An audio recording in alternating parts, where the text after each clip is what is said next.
Hello students, today our topic is sodium carbonate. Alkali metal में जो sodium carbonate है वो अल्कली मेटल से बना हुआ एक कंपाउंड है, उसी को आज हम स्टडी करेंगे। तो सोडियम कार्बोनेट में हमारा क्या आ जाता है? Sodium carbonate is generally prepared by the Solvay process. जो हमारा सोडियम कार्बोनेट है उसको हम सॉल्वे प्रोसेस से बनाते हैं। In this process the advantage is taken the low solubility of the sodium hydrogen carbonate. बोलता है कि जो हमारा सोडियम हाइड्रोजन कार्बोनेट होता है वो क्या होता है, बहुत ही ज़्यादा क्या होता है पानी में कि ये बहुत ही ज़्यादा सॉल्युबल होता है। ठीक है, पानी में बोलो या इसकी सॉल्युबिलिटी बोलो, which get precipitated in the reaction with the sodium chloride and ammonium hydrogen. जो हमारा सोडियम हाइड्रोजन कार्बोनेट है ये क्या आता है, सॉल्युबल होने के साथ साथ प्रेसिपिटेट भी हो जाता है। ठीक है, किसके साथ? सोडियम क्लोराइड के साथ जब ट्रीट कराते हैं और अमोनियम हाइड्रोजन कार्बोनेट के साथ ट्रीट कराते हैं। ठीक है, बोलते हैं कि इसमें हम क्या करते हैं, by passing the CO2 the concentration of the sodium carbonate saturated with ammonia. हम इसमें CO2 पास करवाते हैं, जिससे क्या होता है सोडियम क्लोराइड की जो कंसनट्रेशन है वो सैचुरेटेड हो जाती है अमोनिया के साथ। तो इसको हम देखते हैं, इक्वेशन में देखते हैं, वहाँ पे अच्छा समझ आएगा कि सॉल्व प्रोसेस किस तरह से होती है। तो फर्स्ट ऑफ ऑल हम क्या करते हैं इसमें कि हमने अमोनिया को क्या किया, जैसे NH3 अमोनिया को हमने क्या किया, वाटर के साथ ट्रीट करवाया। तो अमोनिया को वाटर के साथ ट्रीट करवाया, साथ में कार्बन डाइऑक्साइड को पास करवाया, तो हमारा क्या बन गया, अमोनियम कार्बोनेट बन गया।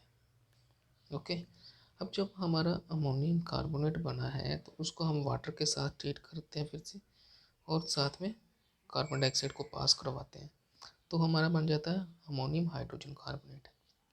ओके, तो अमोनियम हाइड्रोजन कार्बोनेट के बाद हम क्या करेंगे, इसी को उठा के किसके साथ ट्रीट कर देते हैं, अमोनियम हाइड्रोजन कार्बोनेट को सोडियम क्लोराइड के साथ, NaCl के साथ।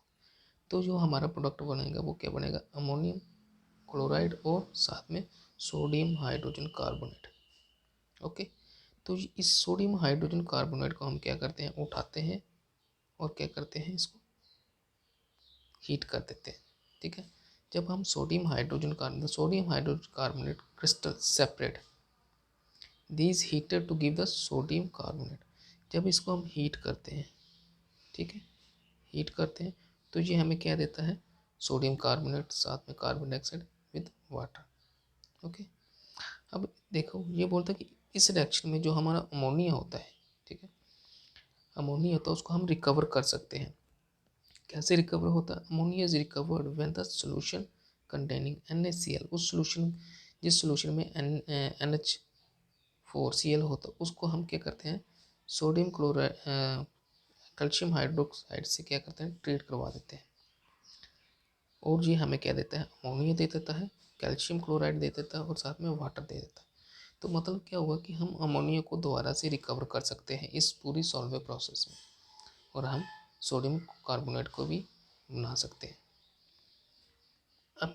अब क्या है, it may be mention that the Solvay process can not be extended to manufacturing of potassium carbonate.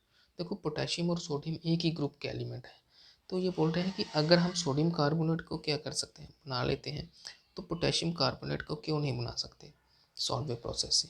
तो इसका रीज़न क्या देता है कि potassium hydrogen carbonate is too soluble, ये बहुत ही ज़्यादा सॉल्युबल होता है, जिसकी वजह से ये प्रेसिपिटेट नहीं बनाता किसके साथ, अमोनियम हाइड्रोजन कार्बोनेट, उस हद तक ये सैचुरेट नहीं होता। ठीक है, इसलिए हम पोटेशियम सोल्यूशन के साथ, जब इसको पोटेशियम क्लोराइड सोल्यूशन के साथ ट्रीट करते हैं, जैसे सोडियम क्लोराइड के साथ ट्रीट किया था सोल्यूशन में, तो उसमें प्रेसिपिटेशन हो जाती थी सोडियम के केस में, लेकिन इस केस में प्रेसिपिटेशन नहीं होती है। इसलिए हम सॉल्वे प्रोसेस को पोटेशियम कार्बोनेट बनाने के लिए इस्तेमाल नहीं कर सकते। ओके, अब प्रॉपर्टी आगे की, सोडियम कार्बोनेट की क्या क्या प्रॉपर्टी है, तो इसमें सबसे पहले देखते हैं हम, sodium carbonate is the white crystalline. जो हमारा सोडियम कार्बोनेट है ये क्या है, वाइट क्रिस्टलाइन सब्सटेंस है, किस फॉर्म में, सॉलिड फॉर्म में, विच एग्जिस्ट एज डिहाइड्रेटेड, इसको डिहाइड्रेट फॉर्म में भी हम कर सकते हैं। ठीक है, decahydrate, this is also called as the washing soda. अब जो हमारा सोडियम कार्बोनेट है इसको हम वॉशिंग सोडा भी कहते हैं। Okay, it is readily soluble, बहुत जल्दी ये सॉल्युबल हो जाता है। ऑन हीटिंग, एंड हीटिंग, जब ये हीट करते हैं तो ये क्या होता है, the decahydrate decahydrate lose its water crystalline. बहुत कि जो हमारा सोडियम कार्बोनेट होता है, जब इसको हम क्या करते हैं, हीट करते हैं, तो इसमें क्या होता है, कुछ वाटर क्या होता है बाहर निकल जाता है। ठीक है, तो और क्या बना देता है, मोनोहाइड्रेट बन जाता है। जैसे इस रिएक्शन में हम क्या कर रहे हैं कि सोडियम कार्बोनेट को हीट कर रहे हैं टेम्परेचर 375 पे, तो हमारा क्या है, सोडियम कार्बोनेट विद वाटर बन रहा है, और वाटर यहाँ से थोड़ा सा वाटर निकल रहा है क्रिस्टल से। ठीक है, फिर हम क्या करते हैं, सोडियम कार्बोनेट को दोबारा से जब हम हीट कर रहे हैं तो ये क्या निकल रहा है, वाटर भी बाहर निकल जाएगा और पूरी तरह से हमारा प्योर सोडियम कार्बोनेट बन जाएगा। For the carbonate part of the sodium get hydrolyzed by the water to form the alkaline solution। जब हम क्या करते हैं, इसको और ज़्यादा क्या करते हैं, इसको हीट करते हैं, तो ये क्या बना देता है, कार्बोनेट फॉर्म जो उसका होता है, पार्ट होता है, वो क्या बना देता है, अल्कली सॉल्यूशन बना देता है। तो ये था क्या कि किस तरह से हमारा सोडियम कार्बोनेट, उसकी प्रॉपर्टी क्या है, मोनोहाइड्रेट बनाता है, anhydrous and change to the power called soda ash. ठीक है, powder not power, soda ash बना देता है। अब इसके इस्तेमाल क्या क्या है, यूजेस क्या क्या है, it is used in the water softening, soft water में इसको, पानी को सॉफ्ट करने के लिए इस्तेमाल होता है। लॉन्ड्रिंग में, क्लीनिंग में इसका इस्तेमाल। It is used for the manufacturing of the glass, soap, borax and caustic soda बनाने में इसका इस्तेमाल होता है। पेपर बनाने में, पेंट्स बनाने में, टेक्सटाइल इंडस्ट्री में इसका इस्तेमाल होता है।